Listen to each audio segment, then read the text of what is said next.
Hey there folks, and welcome to this video. Let's talk about, well, let's talk about the race first. An interesting finale for APP FIA Formula E World Championship. Then we could talk about the champions. Because, well, we have our first world champion, Nick de Vries, with Mercedes doing the double.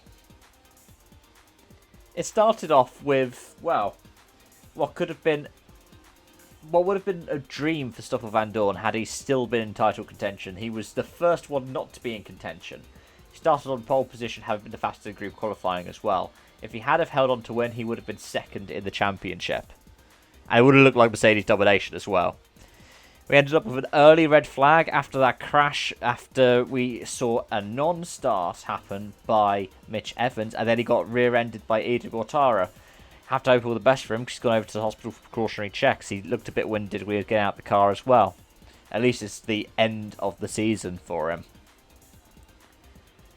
Then, after the red flag and the restart, Jake Dennis, who was also in title contention, has the rears lock up on his BMW in BMW's final race in Formula E. And then he's in the wall at the first corner and he's out. It's a safety car. And then just utter pandemonium ensues. Norman Nato comes through for his first FIA Formula E World Championship win, which puts him level with Alexander Sims in the standings, all things said and done.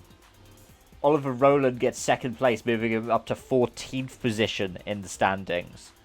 Third place goes away as Stoff, who then puts himself on 82 points as a result, moving him up to 9th. Other retirements, well, we had Antonio Felix da Costa, who ended up retiring after contact with Lucas di Grassi.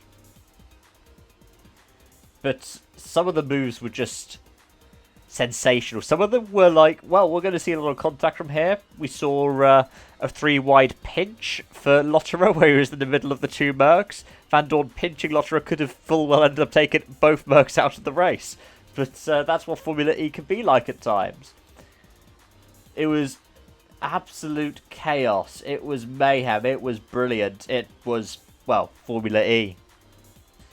And what it's meant is, yeah, de Vries has the championship.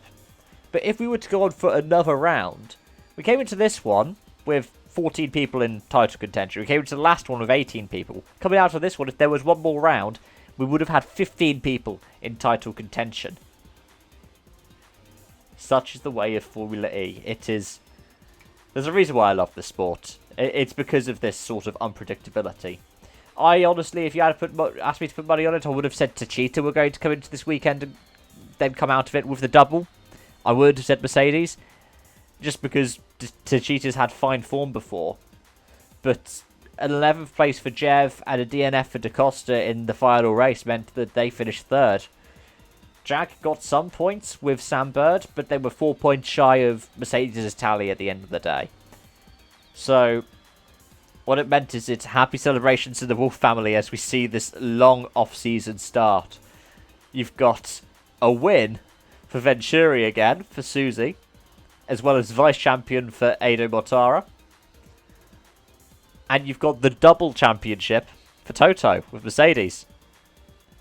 And with only 6 people confirmed in their places for next season in Formula E, what could happen over the off-season?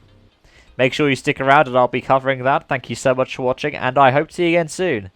Bye-bye for now.